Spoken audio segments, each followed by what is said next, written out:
चली चली कहानी, चली कहानी। रेडियो सिटी पर आप सुन रहे हैं चली कहानी सीजन 2। मैं हूं कहानी वाला रजत और सीजन 2 के इस आखिरी कड़ी में अब तक मैं आपको सुना रहा था दुनिया के महान साहित्यकारों की लिखी कुछ बेहतरीन रचनाएं। पिछले कुछ एपिसोड्स में आपने सादत हसन मंटो की लिखी कुछ कहानियां सुनी। आज जो कहानी सुना रहा हूं वो भी उनकी ही लिखी हुई है। उतनी जानी मानी तो नहीं, लेकिन एक बहुत ही लाइट हार्टेड नोट, बहुत ही हल्की फुल्की बात कहने का मज़ेदार अंदाज उन्होंने इस कहानी में चुना, इसलिए ये कहानी आप तक लाया। कहानी का नाम है उल्लू का पट्ठा। कासिम सुबह 7 बजे लिहाफ से बाहर निकला और गुसलखाने की तरफ चल पड़ा। रास्ते में ये उसको ठीक तौर पर मालूम नहीं, सोने वाले कमरे में, सहन में या गुसलखाने के अंदर उसके दिल में ये ख्वाहिश पैदा हुई कि वो बस सिर्फ एक बार गुस्से में या तंजिया अंदाज में किसी को उल्लू का पट्ठा कह दे। कासिम के दिल में इससे पहले कई बार बड़ी अनोखी अनोखी ख्वाहिशें पैदा हो चुकी थी, मगर यह ख्वाहिश सबसे निराली थी। वो बहुत खुश था। रात उसको बड़ी प्यारी नींद आई। वो खुद को बहुत तरोताज़ा महसूस कर रहा था, लेकिन फिर यह ख्वाहिश जैसे उसके दिल में कैसे दाखिल हुई पता नहीं। दांत साफ करते वक्त उसने ज़रूरत से ज़्यादा वक्त साफ किया, जिसके बाइस उसके मसूड़े भी हल्के छिल गए। दरअसल वो सोच रहा था कि ये अजीब व गरीब ख्वाहिश क्यों पैदा हुई, मगर वो किसी नतीजे पर ना पहुंच सका। बीवी से वो बहुत खुश था, उनमें कभी लड़ाई ना हुई थी। नौकरों पर भी वो नाराज नहीं था, इसलिए कि गुलाम मोहम्मद और नबी बख्श दोनों खामोशी से काम करने में बहुत ही माहिर नौकर थे। मौसम भी निहायत खुशगवार था। फरवरी के सुहाने दिन थे, जिनमें कुंवारपने की ताजगी थी। हवा खुनक और हल्की थी। दिन छोटे न रात लंबी। नेचर का तवाजुन बिल्कुल ठीक था और कासिम की सेहत भी खूब थी। समझ में नहीं आता था कि किसी को बगैर वजह के उल्लू का पट्ठा कहने की ख्वाहिश उसके दिल में क्यों पैदा हो गई। कासिम ने अपनी जिंदगी के 28 बरसों में मुअत्तद लोगों को उल्लू का पट्ठा कहा होगा, और बहुत मुमकिन है कि इससे भी कड़े लफ्ज उसने बाअज़ मौकों पर इस्तेमाल किए हों और गंदी गालियां भी दी हों। मगर उसे अच्छी तरह याद था कि ऐसे मौके पर ख्वाहिश बहुत पहले उसके दिल में पैदा नहीं हुई थी, मगर अब अचानक तौर पर उसने महसूस किया था कि वो किसी को उल्लू का पट्ठा कहना चाहता है, और यह ख्वाहिश लम्हा ब लम्हा शिद्दत इख्तियार करती चली गई। जैसे उसने अगर किसी को उल्लू का पट्ठा न कहा तो बहुत बड़ा हर्ज हो जाएगा। दांत साफ करने के बाद उसने छिले हुए मसूड़ों को अपने कमरे में जाकर आईने में देखा, मगर देर तक उनको देखते रहने से भी वो ख्वाहिश न दबी जो एकाएक उसके दिल में पैदा हुई थी। कासिम मंतकी किस्म का आदमी था। वो बात के तमाम पहलुओं पर गौर करने का आदी था। आईना मेज पर रखकर वो आराम कुर्सी पर बैठ गया और ठंडे दिमाग से सोचने लगा। मान लिया कि मेरा किसी को उल्लू का पट्ठा कहने को जी चाहता है, मगर ये तो कोई बात ना हुई। मैं किसी को उल्लू का पट्ठा क्यों कहूं? मैं किसी से नाराज भी तो नहीं हूं। ये सोचते सोचते उसकी नजर सामने दरवाजे पर गई और दरवाजे के बीच में रखे हुए हुक्के पर पड़ी। एकदम उसके दिल में यह बात पैदा हुई, अजीब वाहियात नौकर है, दरवाजे के ऐन बीच में ये हुक्का टिका दिया है। मैं अभी इस दरवाजे से अंदर आया हूं, अगर ठोकर भी लगती तो चिलम जलती हुई मेरे ऊपर गिर पड़ती, तो पंदाज जो कि मूंज का बना हुआ है जलना शुरू हो जाता, और साथ ही ये कालीन भी। उसके जी में आया कि गुलाम मोहम्मद को आवाज दे। जब वो भागा हुआ उसके सामने आ जाए तो वो भरे हुए हुक्के की तरफ इशारा करके इसे सिर्फ इतना कहे, तुम निरे उल्लू के पट्टे हो। मगर उसने तअम्मुल किया और सोचा, यूं बिगड़ना अच्छा मालूम नहीं होता। अगर गुलाम मोहम्मद को अब बुलाकर उल्लू का पट्ठा कह भी दिया तो वो बात पैदा ना होगी, और फिर उस बेचारे का कोई कसूर भी तो नहीं। मैं दरवाजे के पास बैठकर ही तो रोज हुक्का पीता हूं। चुनाचे वो खुशी जो एक लम्हा के लिए कासिम के दिल में पैदा हुई थी, उसने उल्लू का पट्ठा कहने के लिए एक अच्छा मौका तलाश कर लिया है, गायब हो गई। दफ्तर के वक्त में अभी काफी देर थी, पूरे 2 घंटे पड़े थे। दरवाजे के पास कुर्सी रखकर कासिम अपने मामूल के मुताबिक बैठ गया और हुक्का नोशी में मसरूफ हो गया। कुछ देर तक वो सोच विचार किए बगैर हुक्के का धुआं पीता रहा और धुएं के इंतशार को देखता रहा। लेकिन जूं ही वो हुक्के को छोड़कर कपड़े तब्दील करने के लिए साथ वाले कमरे में गया तो उसके दिल में वही ख्वाहिश नई ताजगी के साथ पैदा हो गई। कासिम घबरा गया। भाई ये तो हद हो गई, उल्लू का पट्टा? मैं किसी को उल्लू का पट्टा क्यों कहूं? और मान लो मैंने किसी को उल्लू का पट्टा कह भी दिया तो क्या होगा? कासिम दिल ही दिल में हंसा। वो सही दिमाग का आदमी था। उसे अच्छी तरह मालूम था कि यह ख्वाहिश जो उसके दिल में पैदा हुई है बिल्कुल बेहुदा और बेसरोपैर है, लेकिन इसका क्या इलाज था कि दबाने पर वो और भी ज्यादा उभर आती थी। कासिम अच्छी तरह जानता था कि वो बगैर किसी वजह के उल्लू का पट्टा नहीं कहेगा, पर यह ख्वाहिश सदियों तक उसके दिल में यूं ही तिलमिलाती रहे। शायद इसी एहसास के बाइस ये ख्वाहिश जो भटकी हुई चमगादड़ की तरह उसके रोशन दिल में चली आई थी, इस कदर तड़प रही थी। पतलून के बटन बंद करते वक्त जब उसने दिमागी परेशानी के बाइस ऊपर का बटन निचले काज में दाखिल कर दिया तो वह झल्ला उठा। भाई होगा, ये क्या बेहूदगी है? दीवानापन नहीं तो और क्या है? उल्लू का पट्टा कहो और ये पतलून के सारे बटन ये मुझे फिर से बंद करने पड़ेंगे।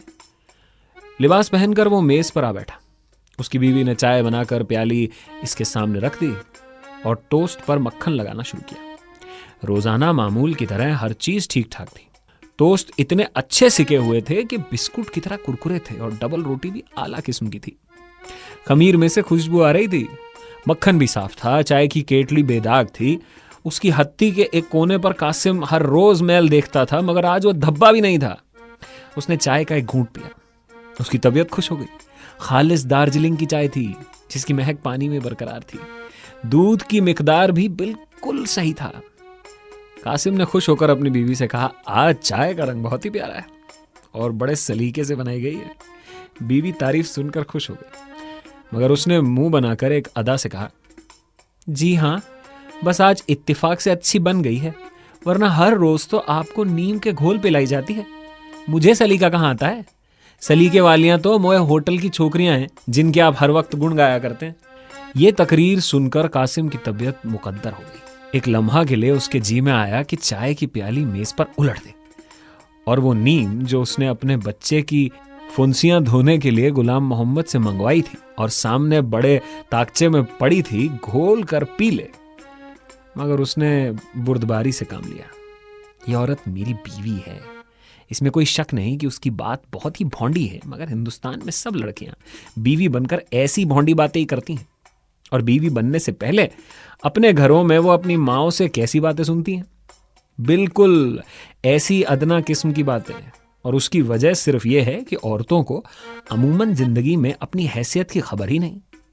मेरी बीवी तो फिर भी गनीमत है, यानी सिर्फ एक अदा के तौर पर ऐसी भौंडी बात कह दी।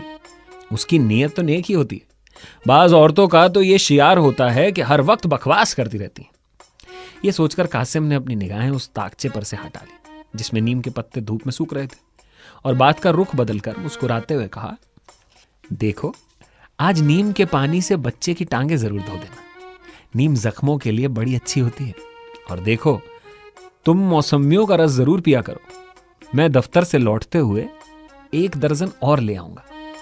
ये रस तुम्हारी सेहत के लिए बहुत जरूरी है। बीवी मुस्कुरा दी। आपको तो बस हर वक्त मेरी ही सेहत का ख्याल रहता है। अच्छी भली तो हूं, खाती पीती हूं, दौड़ती हूं, भागती हूं। मैंने जो आपके लिए बादाम मंगवा रखे हैं, भाई आज 10-20 आपकी जेब में डाले बगैर मैं न रहूंगी, लेकिन दफ्तर में बांट न दीजिएगा। कासिम खुश हो गया कि चलो, मौसम्बियों के रस और बादामों ने उसकी बीवी के इस गुस्से को दूर कर दिया और ये मरहला आसानी से तय हो गया। दरअसल कासिम ऐसे मरहलों को आसानी के साथ इन तरीकों से ही तय किया करता था जो उसने पड़ोस के पुराने शौहरों से सीखे थे और अपने घर के माहौल के मुताबिक इनमें थोड़ा बहुत रद्दो बदल कर लिया था। चाय से फारिग होकर उसने जेब से सिगरेट निकालकर सुलगाया और उठकर दफ्तर जाने की तैयारी करने ही वाला था कि फिर वही ख्वाहिश सामने आ गई। इस मर्तबा उसने सोचा कि अगर मैं किसी को उल्लू का पट्टा कह दूं तो क्या हर्ज है। जहर लब बिल्कुल हौले से कह दूं उल्लू का पट्टा, तो मेरा ख्याल है कि मुझे दिल की तसल्ली मिल जाएगी। यह ख्वाहिश मेरे सीने में बोझ बनकर बैठ गई। क्यों ना इसको हल्का कर दूं। दफ्तर में उसको सहन में बच्चे का कमोड नजर आया। यूं सहन में कमोड रखना सख्त बदतमीजी थी। और खासकर उस वक्त जबकि वो नाश्ता कर चुका था और खुशबूदार कुरकुरे टोस्ट और तले हुए अंडों का जायका अभी तक उसके मुंह में था, उसने जोर की आवाज दी, गुलाम मोहम्मद। कासिम की बीवी जो अभी तक नाश्ता कर रही थी बोली, गुलाम मोहम्मद बाहर गोश्त लेने गया है, कोई काम था? 1 सेकंड के अंदर कासिम के दिमाग में बहुत सी बातें आई। सोचा कह दूं, ये गुलाम मोहम्मद उल्लू का पट्टा है और ये कहकर जल्दी से बाहर निकल जाऊं। नहीं, वो खुद तो मौजूद ही नहीं है, फिर बिल्कुल बेकार है। लेकिन सवाल यह है कि बेचारे गुलाम मोहम्मद ही को निशाना क्यों बनाया जाए? उसको तो हर वक्त उल्लू का पट्टा कह सकता हूं। कासिम ने अधजला सिगरेट गिरा दिया और बीवी से कहा, कुछ नहीं, मैं उससे ये कहना चाहता था कि दफ्तर में मेरा खाना बेशक 1:30 बजे से ले आया करे, तुम्हें खाना जल्दी भेजने में बहुत तकलीफ करनी पड़ती होगी। ये कहते हुए उसने बीवी की तरफ देखा जो फर्श पर इस गिराए हुए सिगरेट को देख रही थी। कासिम को फौरन अपनी गलती का एहसास हुआ। ये सिगरेट अगर बुझ गया और यहां पड़ा रहा तो इसका बच्चा रेंगता रेंगता आएगा और उसे उठाकर मुंह में डाल लेगा, जिसका नतीजा यह होगा कि उसके पेट में गड़बड़ मच जाएगी। कासिम ने सिगरेट का टुकड़ा उठाकर गुसलखाने की मोरी में फेंक दिया। यह भी अच्छा हुआ कि मैंने जज्बात से मगलूक होकर गुलाम मोहम्मद को उल्लू का पट्टा नहीं कह दिया। उससे अगर एक गलती हुई तो अभी अभी मुझसे भी तो हुई थी, और मैं समझता हूं कि मेरी गलती ज्यादा बड़ी थी। कासिम बड़ा दिमाग का आदमी था। उसे इस बात का एहसास था कि वो सही खता पर गौर व फिक्र करने वाला इंसान है, मगर इस एहसास ने उसके अंदर बर्तरी का ख्याल कभी पैदा नहीं किया था। यहां पर फिर उसकी दिमागदारी को दखल था कि वो एहसास बर्तरी को अपने अंदर दबा दिया करता था। मोरी में सिगरेट का टुकड़ा फेंकने के बाद उसने बिला जरूरत सहन में टहलना शुरू कर दिया। वो दरअसल कुछ देर के लिए बिल्कुल खाली दिमाग सा हो गया था। उसकी बीवी नाश्ता का आखिरी टोस्ट खा चुकी थी। कासिम को यूं टहलते देखकर उसके पास आई और कहने लगी, क्या सोच रहे हैं आप? कासिम चौंक पड़ा। कुछ नहीं, दफ्तर का वक्त हो गया क्या? ये लफ्ज उसकी जुबान से निकले और दिमाग में वही उल्लू का पट्टा कहने की ख्वाहिश तड़पने लगी। उसके जी में आया कि बीवी से साफ कह दे कि अजीबो गरीब ख्वाहिश उसके दिल में पैदा हो गई, जिसका सिर है ना पैर। बीवी जरूर सुनेगी और यह भी जाहिर है कि उसको बीवी का साथ देना पड़ेगा। चुनाचे यूं हंसी हंसी में उल्लू का पट्टा कहने की ख्वाहिश इस दिमाग से निकल भी जाएगी। मगर उसने गौर न किया। इस बात में कोई शक नहीं कि बीवी हंसेगी और मैं खुद भी हंसूंगा, लेकिन ऐसा ना हो कि ये बात मुस्तकिल मजाक बन जाए। ऐसा हो सकता है क्या? जरूर हो जाएगा, और बहुत मुमकिन है कि अंजाम एक बड़ा ही अजीब माहौल पैदा कर देगा। चुनाचे उसने अपनी बीवी से कुछ न कहा और एक लम्हा तक उसकी तरफ यूं ही देखता रहा। बीवी ने बच्चे का कमोड उठाकर कोने में रख दिया और कहा, आज सुबह आपके बरखुरदार ने वो सताया है कि अल्लाह की पनाह। बड़ी मुश्किलों के बाद मैंने उसे कमोड पर बिठाया। उसी की मर्जी थी कि बिस्तर ही को खराब करेगा। आखिर लड़का किसका है? कासिम को इस किस्म की चख पसंद थी। ऐसी बातों में वो तीखे मजाक की झलक देखता था। मुस्कुराकर उसने बीवी से कहा, लड़का मेरा ही है, मगर मैंने तो आज तक भी कभी बिस्तर खराब नहीं किया। ये आदत उसकी अपनी होगी। बीवी ने उस बात का मतलब न समझा। कासिम को काफी अफसोस तो था, लेकिन ज्यादा नहीं, इसलिए कि ऐसी बातें वो सिर्फ अपने मुंह का जायका दुरुस्त करने के लिए किया करता था। वो और भी खुश हुआ जब उसकी बीवी ने जवाब न दिया और खामोश हो गई। अच्छा भाई, अब मैं चलता हूं, खुदा हाफिज। ये लफ्ज जो हर रोज उसके मुंह से निकलते थे आज भी अपनी पुरानी आसानी के साथ निकले और कासिम दरवाजा खोलकर बाहर चला गया। कश्मीरी गेट से निकलकर जब वो निकलसन पार्क से गुजर रहा था तो उसे एक दाढ़ी वाला आदमी नजर आया। एक हाथ में खुली हुई शलवार थामे वो दूसरे हाथ से इस्तिंजा कर रहा था। उसको देखकर कासिम के दिल में फिर उल्लू का पट्टा कहने की ख्वाहिश पैदा हुई। लो भाई, यह आदमी है जिसको उल्लू का पट्टा कह देना चाहिए, यानी जो सही मायनों में उल्लू का पट्टा है। जरा अंदाज देखिए किस तरह से ड्राई क्लीन किए जा रहा है, जैसे कोई बहुत अहम काम सरंजाम ला रहे हो। लानत है। लेकिन कासिम सही दिमाग आदमी था, तो उसने ताजील से काम न लिया और थोड़ी देर गौर किया। मैं इस फुटपाथ पर जा रहा हूं और वो दूसरे फुटपाथ पर। अगर मैंने बुलंद आवाज में उसको उल्लू का पट्टा कहा तो वो चौंकेगा नहीं, इसलिए कि कमबख्त अपने काम में बहुत बुरी तरह मसरूफ है। चाहिए तो ये कि उसके कान के पास जोर से नारा बुलंद किया जाए और जब वो चौंक उठे तो उसे बड़े शरीफाना तौर पर समझाया जाए कि भला आप उल्लू के पट्टे हैं, लेकिन इस तरह भी खातिर ख्वाह नतीजा बरामद न होगा। चुनाचे कासिम ने अपना इरादा बदल दिया। इसी दौरान उसके पीछे से एक साइकिल नजर आई। कॉलेज की एक लड़की इस पर सवार थी, इसलिए कि पीछे बस्ता बंधा था।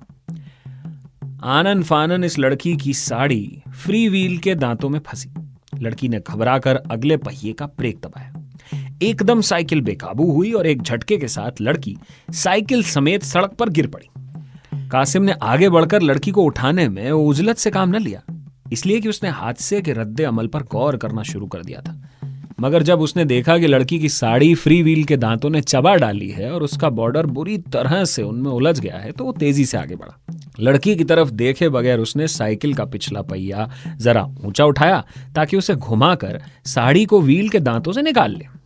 इत्तेफाक ऐसा हुआ कि पहिया घुमाने से साड़ी कुछ इस तरह तारों में लिपट आई कि इधर पेटीकोट की गिरफ्त से बाहर होती हुई दिखी। कासिम बौखला गया।